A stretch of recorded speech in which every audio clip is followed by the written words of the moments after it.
Android Studio comme IDE. Comme tout à l'heure, nous avons mentionné que nous devons ajouter les plugins.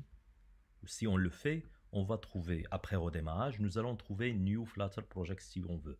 Je clique sur. Vous allez voir qu'on a spécifié le SDK. Si vous ne l'avez pas encore mis, vous devez le mettre. Donc, c'est le fichier téléchargé d'après leur site et bien sûr décompressé et le chemin. Donc, ça, c'est le lien du SDK. Donc, puis après, j'ai créé un dossier. Ce dossier Flutter 2024. C'est ce que j'ai fait. Donc, je vais choisir le workspace où je vais travailler. Par défaut, je vais commencer avec un exercise 1. Donc, on va choisir Java Objective-C. Aussi, il prend en considération le nom des dossiers où il va se mettre le projet. C'est un nom de domaine à l'inverse.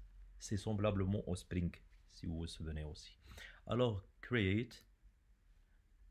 Directement, il va nous ouvrir un exemple d'un projet en Flutter, écrit en Dart aussi. Donc, je le mets ici. C'est fait.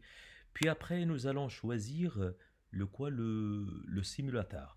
Vous allez cliquer ici et vous allez trouver la possibilité. Si vous avez Windows ou bien Mac, ça dépend de vous. Donc, vous avez la possibilité d'utiliser le Chrome comme outil de simulateur ou bien autre qui est lié à votre ordinateur. Moi, je vais choisir OpenIOS Simulator. Il va m'ouvrir un simulateur où je vais voir le téléphone, l'exécution en temps réel. Okay. Directement, nous allons maintenant voir le projet. Voici le projet. Et on va structurer, expliquer sa structure, tout ça. Donc, qu'est-ce qu'on va faire? Nous avons, comme vous le voyez, un dossier Android et un dossier iOS. Voilà, iOS et aussi un dossier web. Donc, ce sont des dossiers qui vont contenir respectivement une application dépendant de quoi? De son origine. Est-ce qu'il est dédié pour Android ou bien iOS? Sachant que chaque fois que nous allons souhaiter implémenter une fonctionnalité dédiée à une plateforme spécifique, nous devons accéder à son dossier lié. Autre dossier qui est vraiment très important dossier où on va mettre en place tout notre codage, c'est le lib. Vous allez trouver à l'intérieur main.dart.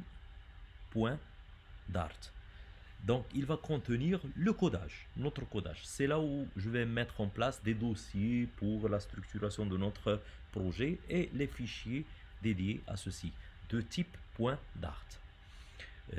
Quoi d'autre? Concernant donc je vais voir, c'est celui-là, YAML. Ce fichier, il est assez important aussi. Celui-là, il va contenir le nom de l'application, sa description, la version de SDK, les dépendances qu'on va ajouter.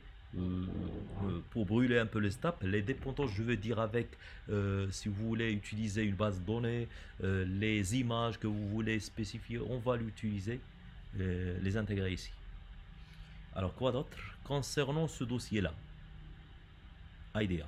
Donc, ceci, il va contenir les paramètres spécifiques de ce projet sous forme de fichier XML, comme vous le voyez ici. Donc, on ne va pas le toucher en principe. Git ignore. Alors là, vous allez spécifier les fichiers et les dossiers qui seront ignorés lorsqu'on va l'indiquer pour le Git. Concernant le méta, le dossier ou bien le fichier metadata et aussi le package et .lock et tout ça, ils sont générés par Flutter lui-même. Ces fichiers sont utilisés par le framework et on ne va pas les toucher.